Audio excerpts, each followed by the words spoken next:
All right, let's just say you're going to start a team, regardless of the advice we give in the beginning of should you really start one or not. Well, let's say you've got those things covered, right? All right. All you're responsible for now are the 5 things real estate agents are supposed to do, right? Generating appointments, going on appointments, signing contracts, or signing agreements, signing contracts, and going to closings. If you've got everything else covered in your business and somebody else does everything else, now you're ready to start a team. So, all right, then let me rephrase this question because I was going to ask something different. But let's go into all right. You have those 5 things down. And is it about just generating leads, or because we can generate a whole bunch of leads and throw them at agents and attract them in? What if you've got those 5 things down, what's the next step? Is it all right? I'm going to perfect this lead gen so I can train them, or am I going to get somebody to come in and do the shit that I don't want to do? Because we see a lot of that, right? People are starting teams in order to hand off the crap deals, Yep. right? But they want to work as a team leader, a team owner. They want to work the cream, Yeah. right? But I'm going to give you all the junk and expect you to turn that into gold. And when you don't, because you're going to start complaining, I'm going to say you're worthless, right? That's where I see a lot of the issues start going on. So is it what is the best? One of the best things to do? Should we focus on training? Should we focus on nailing down our lead gen, or what do you guys do? Because I can tell you what we do and then go into it. I think here's the deal: is I don't think you can do either of them in a vacuum, right? There has to be obviously leads coming in.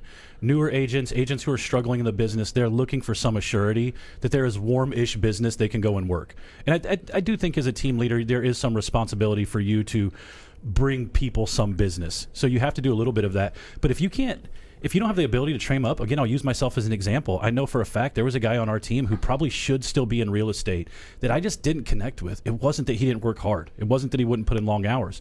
He failed on the phone. He failed at his chosen form of lead generation, but I also couldn't skill him up in a way that reached him either, right? So I do think there's some accountability to that training part of it. And I don't know if it can really be super automated. All the big brokerages have really great training, right? Like there's plenty of opportunity for people to go to classes in the brokerage we work at. Here's right? the thing, like I'll say 2 things. If you want to recruit agents, just any agent, if you just want to start recruiting a ton of agents, generate a lot of leads. And agents will come flocking. Just put some stuff on Facebook and be like, we got too many leads. We know some people that do that. It's Yeah, hilarious. exactly. We make fun of them. We have a group text going all the time that we just make fun of other people in the industry. And I'm how waiting they for y'all just to slip up and just say the just name. say different names. Accidentally. Yeah. You know who you are. We got a separate one between me and Brian, then we just bag Nick on Nick. Yeah, exactly. We talk so much crap about you. If you want to recruit agents, just get bodies in the room, generate leads. If you want to keep agents for the long term and actually make them successful, I'm burping so much today. Invest in training them and mentoring them and nurturing them so they can actually be successful, right? The reality is most people have this really, really skewed viewpoint. I'm talking about agents have a real skewed vision of real estate. Like it's hard to generate leads. And so they'll go join a team because the team's got leads. Generating leads in real estate is the easiest thing in the world. It's the easiest part of real estate. I'll give you a hint. Go to colerealtyresource.com and download a bunch of names and phone numbers. Those are going to be leads, right? Yep. And just start calling people. You're going to have to work harder if you do that, but those are technically leads, right? Where people slip up is they just hand you a bunch of leads, okay? And you say, come join my team because I've got all these leads, right? And then they just put them in a room. They put them on the phones.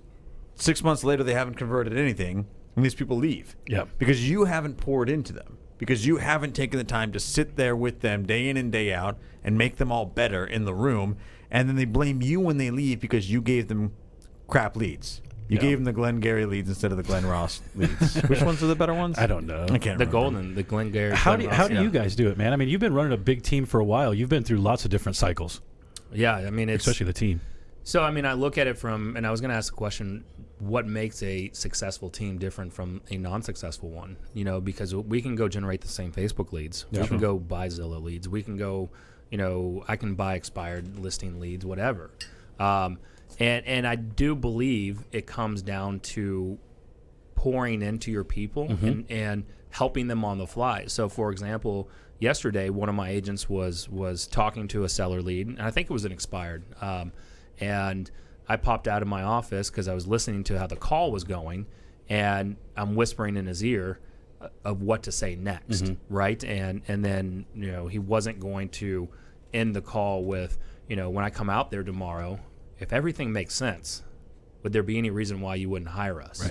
Right? And I'm like, you and here's the thing, even if you didn't set the appointment, just say that on every call at the end of the day, right?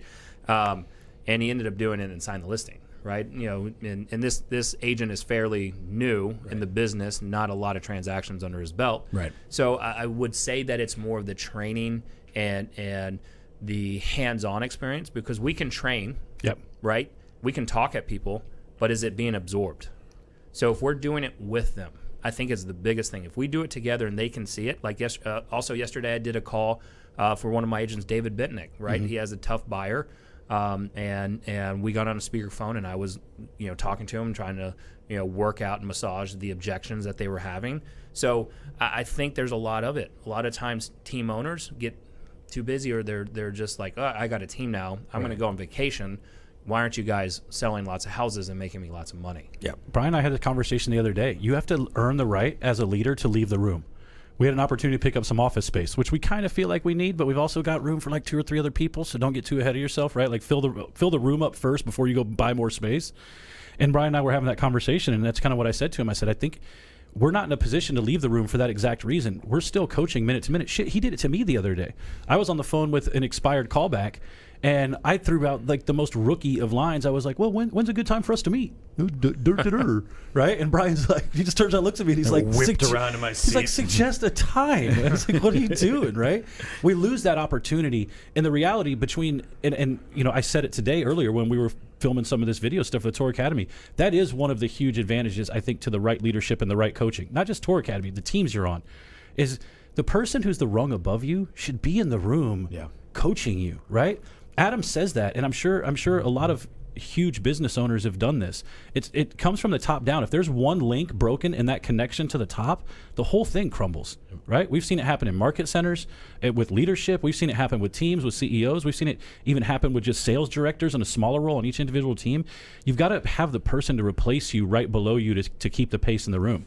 We don't have that yet, right? So we haven't earned our right to be out of the room because we're still having those types of conversations. But that's what you should aspire to as a leader, right? People, like you just said before, Nick, people think that they're just going to start a team by getting a bunch of leads and throwing a bunch of agents in a room and going on vacation and say, why aren't you guys selling a lot of houses? Your goal as a leader should be aspiring to find that person who's going to be in the room, helping, coaching, train, mentoring, all that type of stuff. It doesn't always need to be you forever. It should be in the beginning.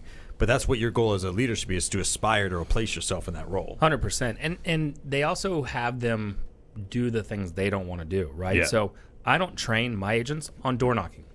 I'm not going to door knock. I've said it before. I'm a cold caller and I'm a prospector, but I'm not going to door knock.